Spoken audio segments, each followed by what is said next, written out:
Bienvenue dans cette première partie de l'interview exclusive d'une prostituée. Cela fait des mois que je suis à la recherche d'une femme de joie qui voudrait bien répondre à toutes mes questions. C'est un monde très sombre, à part, qui me laisse très peu de portes d'entrée pour en savoir plus. Mais l'une d'entre elles a bien voulu me rencontrer sous certaines conditions, pour garder son anonymat et garantir sa sécurité.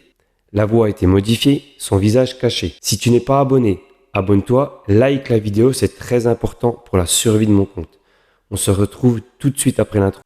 Nous sommes 8 milliards sur Terre et avons tous au moins une fois dans notre vie eu un problème d'ordre sexuel, lié au stress, aux problèmes de santé, aux agressions sexuelles, à l'handicap et à certains changements de notre corps. Tu crois être sans réponse? Je suis Ubiali Maxime, sexothérapeute, coach et spécialiste en sexualité. Mon job est de trouver les solutions et de t'aider à trouver la vie qui t'inspire.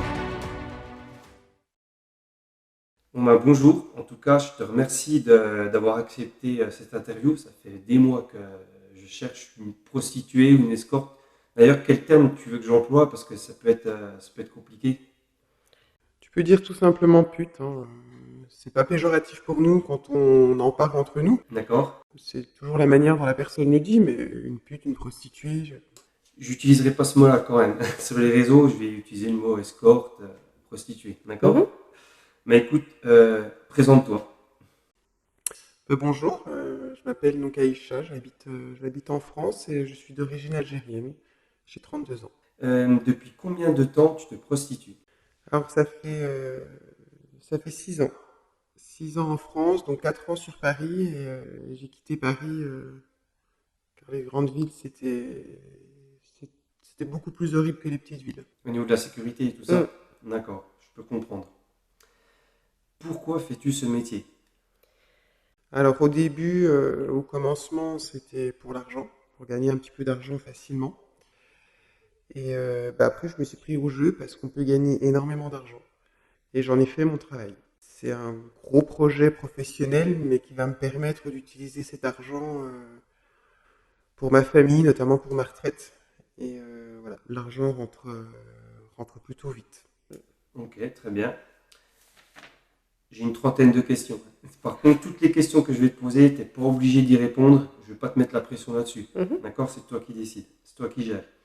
Est-ce que tu as l'impression de vendre ton corps? Parce que sur les réseaux sociaux, un peu partout, principalement les femmes, elles disent non, mais comment elles peuvent vendre leur corps? Donc ça, je ne comprends pas vraiment. Est-ce que tu peux m'expliquer ton ressenti par rapport à ça?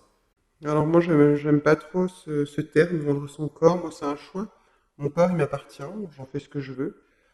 J'ai décidé de le mettre à disposition de mes clients, des clients qui à ce jour je choisis, des clients qui sont réguliers. Il y a de l'offre, il y a de la demande. Moi, c'est mon point de vue, mais j'ai pas l'impression de vendre mon corps. Ok, très bien. Moi, c'est clair. Est-ce que ta famille, tes amis sont au courant de tes pratiques? Waouh, non, non, non. Mes parents sont pas du tout au courant, mes amis non plus. J'en parle absolument pas. Euh, Dans ma religion, ma culture, ce serait vraiment très mal vu. Mes parents voudraient plus me parler. D'accord? Non, non, j'ai juste un ami qui est au courant, parce qu'il n'a pas de jugement, et puis je me sentais suffisamment en confiance, Ok. et il agit aussi sur ma sécurité, donc finalement c'est devenu un peu un partenariat avec lui. Pour ton travail, à ta famille, tes amis, tu leur dis quoi? Comment tu gagnes ton argent? Je parle très peu de mon travail, moi je leur dis que je boursicote un peu sur Internet, puis piche que dalle, ça passe. Du moment que je les aide financièrement, ils posent pas trop de questions. Bon, moi, c'est direct. Est-ce que ce métier te plaît? Ah, faut que je réfléchisse. Plaire est un grand mot, oui, il me convient. Il me convient, c'est moi qui l'ai choisi. Il me convient beaucoup plus maintenant qu'à mes débuts, mais je sais pourquoi je le fais. Je l'assume complètement, je le fais pour l'argent, je gagne beaucoup d'argent, donc il me convient. Bon, très bien. Une autre question, pendant combien de temps tu penses faire encore ce métier? Alors ça c'est pareil, c'est difficile d'y répondre. À la base, quand je l'ai fait, c'était un client pour avoir un petit peu d'argent, et puis après, l'argent venant suffisamment facilement et toujours des choses à acheter, j'ai continué. Là, je me laisse à peu près 4 ans. Ça, je pourrais prendre ma retraite à 36 ans. Je me considère comme une femme d'affaires. J'ai encore besoin de mettre un peu d'argent de côté pour mes projets. Et je pense encore 4. Est-ce que tu es marié? Est-ce que tu as des enfants? Un petit copain? J'ai eu des copains, des petits copains. Je suis pas marié, je n'ai pas encore d'enfants. J'aimerais en avoir plus tard.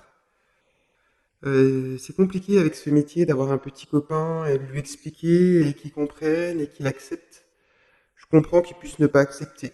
Donc je n'ai aucun jugement par rapport à ça, mais j'aimerais bien en avoir un. Alors, au niveau de la loi, parce qu'on entend un peu tout et n'importe quoi, que dit la loi sur ton métier? Ah, la loi française, elle est très étrange. Nous, en tant que prostituées, on a le droit légalement de faire ce métier. D'ailleurs, moi, je déclare l'argent que je gagne, donc c'est reconnu par l'État. En revanche, les clients, eux, ils sont amendables, jusqu'à 1 500 € d'amende s'ils sont vus par une prostituée, ce qui est complètement contradictoire. Pendant tes passes, est-ce que tu as mis des règles? Et puis, est-ce que, question aussi que beaucoup de ce mecs se posent et aimeraient, c'est ce que tu suces avec ou sans capote? Alors, les règles, je me les suis imposées au fil de l'expérience vécue. Euh, Moi, j'ai plusieurs règles. Au niveau de l'hygiène, c'est des règles qui sont intransigeantes. Oui, c'est qu'avec ce préservatif, on m'a déjà proposé beaucoup plus d'argent pour sucer sans préservatif. Moi, c'est hors de question. La sécurité de l'hygiène et de la santé n'a pas de prix, à mes yeux. D'accord. Voilà, je sais il y a des nanas qui font ça sans préservatif pour avoir un peu plus d'argent, mais souvent, c'est des filles, je dirais, qui sont un peu plus paumées, qui ont besoin d'acheter leur dose d'héroïne, et du coup, elles sont un peu, elles ont pas trop le choix si elles veulent leur dose. Il y a des Mac aussi qui en imposent. Moi, j'ai la chance de travailler sans Mac, donc je fais comme je le veux. D'accord. Ok. Donc, je précise pour ceux qui ne savent pas, un Mac, c'est aussi un proxénète. Ouais. Voilà. Alors, il y a une nouvelle mode, et puis il y a des hommes, pendant un acte sexuel, que ce soit avec une prostituée ou même avec leur copine d'un soir, c'est d'enlever le préservatif sans que la femme, sans que la nana le sache. Est-ce que tu as des techniques? Comment tu fais pour vérifier qu'il y a toujours le préservatif au bout de son pénis? Ah oui, c'est tout à fait vrai. Moi, je n'ai jamais été confronté à ce genre de client, mais j'ai effectivement des amis qui, à la fin du rapport, se sont aperçus que leur client avait retiré le préservatif. Alors, on se donne le tuyau entre nous, hein. On sait que ça existe.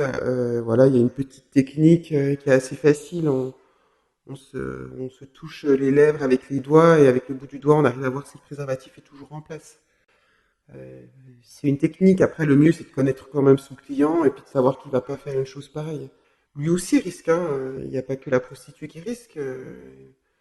Faut faire hyper D'accord. attention et être hyper vigilant. Mais oui, effectivement, Donc, ça donc en existe. gros, pour ceux qui n'ont pas compris, avec le bout de ton doigt, tu viens effleurer le pénis à chaque action d'aller-retour Mm, et tu sens s'il y a le préservatif, c'est ça? c'est exactement ça. D'accord, ok. Qui peut paraître idiote mais qui est aussi importante. Est-ce que tu te drogues? C'est la question que tout le monde peut se poser. Moi, non. Moi, je me suis jamais drogué. J'ai jamais été attiré par les drogues. J'ai beaucoup de copines qui, effectivement, se droguent. Non, ça m'arrive de fumer un joint de temps en temps en soirée, mais rien à voir avec le travail. Et je pense qu'il faut être lucide pour faire ce travail-là. Mais ça existe dans ce monde-là. Ok, donc c'est carré pour toi là-dessus. Es-tu consciente que les prostituées aujourd'hui, je vais parler de la France, ont une mauvaise image aux yeux des gens? D'ailleurs, c'est pour ça que les gens emploient souvent le mot pute, parce que ça rabaisse la femme qui fait ce Mm. métier-là. Est-ce que tu es consciente? Bien sûr, j'en suis consciente. C'est un métier qui déjà est mal vu parce qu'on gagne beaucoup d'argent alors qu'on peut ne pas avoir d'études du tout. Après, il faut savoir qu'il faut être forte psychologiquement, il faut s'entretenir physiquement. Euh, Mais l'image, elle n'a pas été inventée non plus. Je veux dire, il y a eu un mauvais comportement. Tu es malheureusement qui font ça contre leur gré, qui Hmm. n'ont pas d'argent, qui font ça pour avoir leur dose de drogue, qui font ça. C'est des pauvres filles qui viennent, je parle pour celles qui viennent en France, qui parlent pas un mot de français, qui n'ont pas le choix pour s'en sortir, qui veulent aider leur famille. Enfin, c'est la pauvreté qui fait qu'elles font ça. Mais elles n'aiment pas, elles n'en ont pas envie. C'est pas mon cas à moi, mais effectivement, l'image est mal véhiculée. Très bien. Quels sont les rapports que tu as avec la police? Est-ce que tu t'entends bien avec eux? Oui, oui, bon, on les côtoie pratiquement toutes les nuits. On peut même servir d'indic par moment et en général, ils nous laissent tranquilles et ils laissent nos clients tranquilles. D'accord, très bien. Ce sont nos alliés. Le calme et la paix. C'est ça. Où exerces-tu ton métier et quels sont tes tarifs? Alors moi, j'ai commencé sur Paris pendant plusieurs années. Ensuite, je suis venu dans l'est de la France. Alors à l'époque, à Paris, je faisais ça sur le trottoir, hein, c'était 50 € les 10 minutes. Je travaillais entre 9h, 21h et puis 2h du matin. Je tournais environ 1 000 € la soirée. Je travaillais 25 jours par mois environ, je gagnais énormément d'argent. Mais voilà, c'est un métier compliqué, il fait froid, surtout l'hiver, il y a la pluie, on a peur, hein, on est quand même dans l'insécurité de savoir sur qui on va tomber, sur des gens qui ont bu, qui sont alcoolisés. Maintenant, j'ai une hygiène de vie qui est beaucoup plus simple. Je fais ça à l'hôtel ou chez moi. C'est 100 € la demi-heure, 150 € l'heure. Je peux faire 600 la nuit également.